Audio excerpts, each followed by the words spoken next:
Game of thought explained. J Edgar 1919 में एक साथ 8 जगह पर बम धमाका होता है, जिसमें एक जगह मिशेल पामा का था।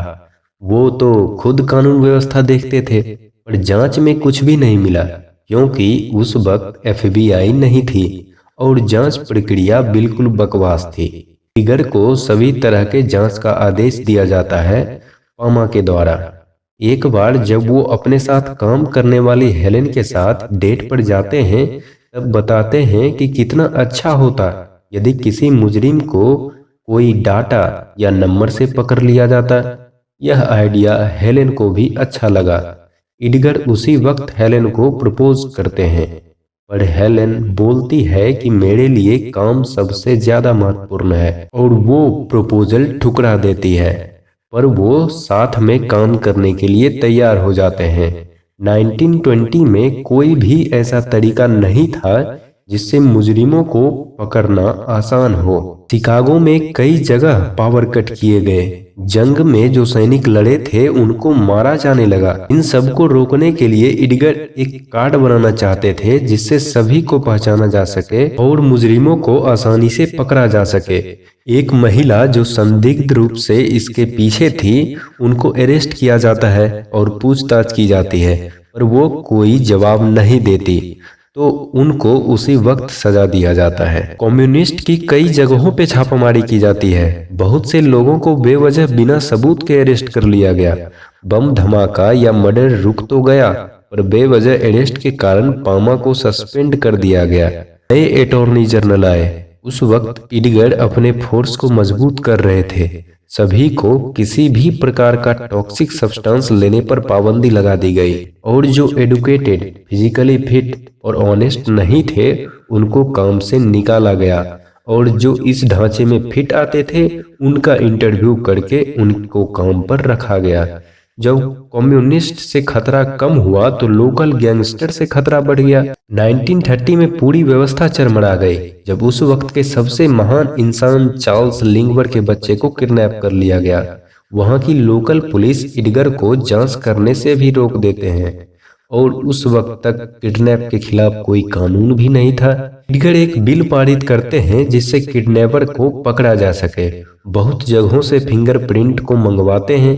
दूसरी तरफ लिंगवर्ग लोकल गैंगस्टर का मदद लेने लगे बच्चों को ढूंढने में।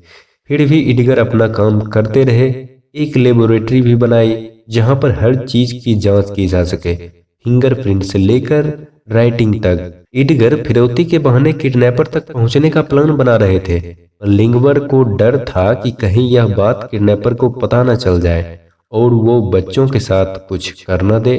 दूसरी तरफ प्रेसिडेंट भी डरे हुए थे, कहीं बाहरी हमले ना हो जाए। इडगर को अपने तरीके से जांच पड़ताल करने की छूट दी जाती है। कुछ दिनों बाद लिंगवर के बच्चों की लाश मिलती है, वो भी लिंगवर के घर के कुछ दूर पर ही। पूरी पुलिस व्यवस्था सवाल के घेरे में आ जाती है। जब इडगर केमिस्ट की मांग कर रहे थे तब इन्हीं से सवाल कर लिया जाता है कि वो सारे पैसों को किस काम में लगा रहे हैं, अपनी पर्सनल फिक्शनल कॉमिक बुक छपवाने में और उसके प्रमोशन में। जब इनके काम पर सवाल उठाए गए तब ये गुस्से में आकर कई नामचीन क्रिमिनल को गिरफ्तार करते हैं।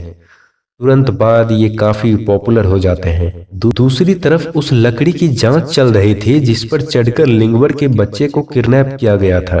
कुछ दिन बाद वो जगह मिल गया और वो शख्स भी जो किडनैपर था, नाम था रिचर्ड हॉफमैन। उसको गिरफ्तार कर लिया जाता है। अब इडगर शादी करना चाहते थे किसी लड़की के साथ, पर इनके साथ काम करने वाले क्लाइड को यह बात बुरी लगती है क्योंकि वो खुद समलैंगिक थे और इडगर से प्यार करते थे। उन दोनों में काफी झड़प भी होती है। उसके बाद क्लाइड जबरदस्ती इडगर को किस कर लेते हैं। फिर क्लाइड वहां से जाने लगते हैं गुस्सा होकर, पर इडगर उनको रोकते हैं और साथ रहने का वादा करते हैं। कुछ दिनों बाद रिचर्ड हॉफमैन को मौत की सजा मिलती है, जिसके तुरंत बाद इडगर पब्लिक हीरो हो जाते हैं। FBI पर सबका विश्वास बढ़ जाता है। कुछ दिन बाद इनके माँ की डेथ हो जाती है, जिससे इडगर काफी परेशान रहने लगते हैं। काफी समय बीतता है और इडगर को इस बात की फिक्र रहती है कि उनके जाने के बाद एफबीआई मजबूत रहेगा कि नहीं। उनके खिलाफ बहुत सारी साजिशें हो रही होती है। क्लाइड एडगर को रिटायर होने के लिए बोलते हैं।